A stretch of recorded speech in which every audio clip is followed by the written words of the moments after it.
sixth grade storytellers have worked very, very hard on presenting a story for you this evening.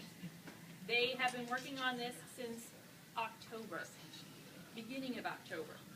So they have had a long haul with this. They have done an excellent job. I am so proud of every single one of them. Sorry. I love you.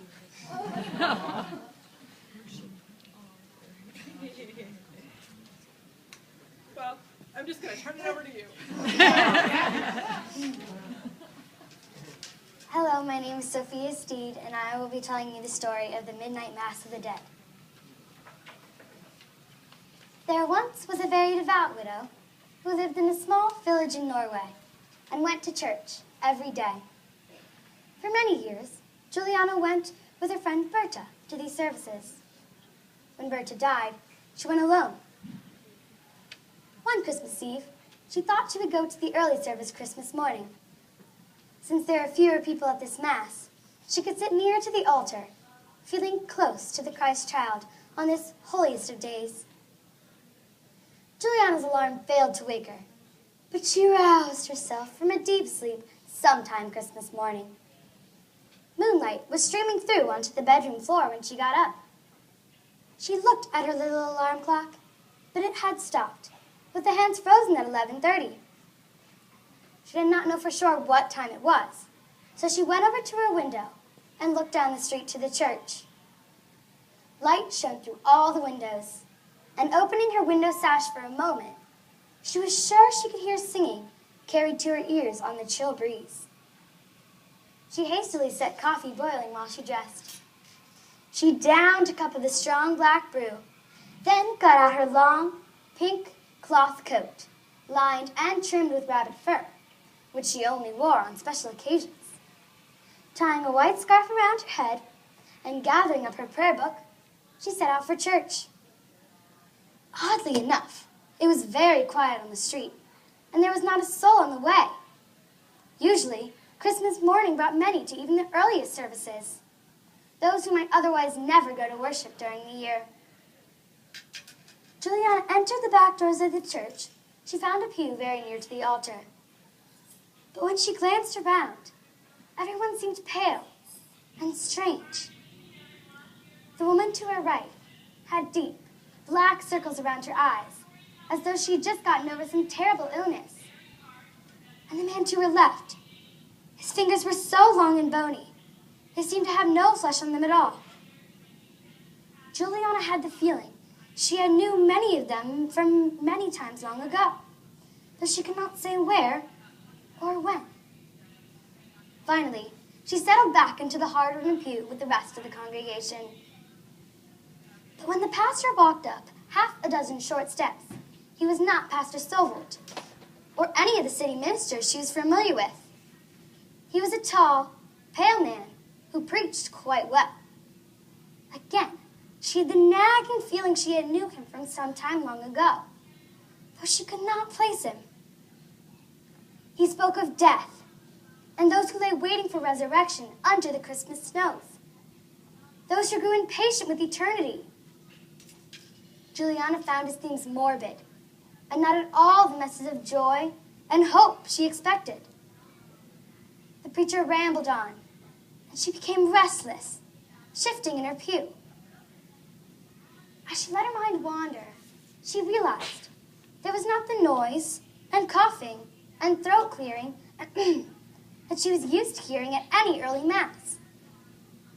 The silence was so absolute that when she nervously dropped her prayer book, the sound seemed to boom from the altar to the choir loft. The preacher paused and stared at her with reverent eyes that had no trace of kindness in them at all. Juliana picked up her prayer book, but she was feeling so uneasy that her hand was trembling. The preacher led the congregation in a hymn.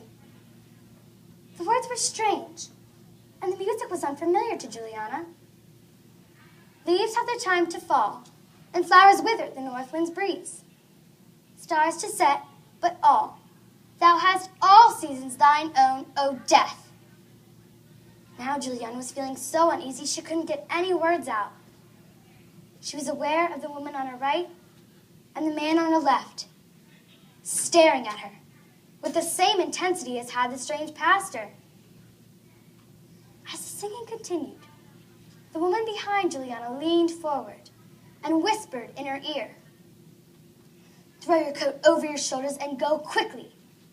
If you're still here when the Mass is over, you're finished. This is a service held by the dead."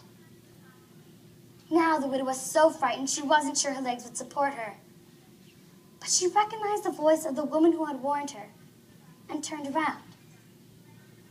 It was Berta, her friend, who had died many years ago. In a flash, she realized that the pastor and the other members of the congregation were people who had died in the parish over the years. She shivered from terror, but Berta gave her shoulder a reassuring squeeze, so she got up to leave. But just as she reached the aisle, the woman with the sunken eyes and the man with the bony fingers began to screech. These ghastly figures turned in their pews and scratched at her. Like a sea that has been churned by the winds, the crowd of horrible pale churchgoers rose in their pews and began clamoring toward the aisle. They yelled and moaned and scratched at her, their hands like claws, with dirt and mold beneath their cracked, yellow fingernails. Juliana pushed her way through the crowd, but just as she reached the back doors of the church, she felt her coat pulled from her shoulders by the creatures chasing her. Without giving a second thought, she ran into the windy street beyond. Just as she reached her own door, she fumbled out her key, unlatched the door, and slammed it behind her. Half dead with terror, she went about, lighting every lamp and candle in her room. Then she sat on the couch, determined to keep watch through the small hours of the night. But exhausted as she was, she fell asleep. She woke in the morning. Through the gray light, she heard the church summoning the faithful to Christmas morning services. Had she dreamed it all? She wondered. But when she went to put on her favorite coat, she could not find it in the closet. Putting an old black one on, she set out for church. As usual, she was greeted by her friends and neighbors who were hurrying to the Mass. Yes, she told herself, it had all been a nightmare, and she had simply misplaced her coat. She had to force herself to mount the back doors of the steps, for all that it was crowded with friends and neighbors. But she turned and fled when Mr. Barbin came up to her saying, "I think this is yours. I've seen you wear it at church before." He held out to Juliana her pink cloth coat, lined and trimmed with rabbit fur, but it had been torn into 1,000 pieces. The end.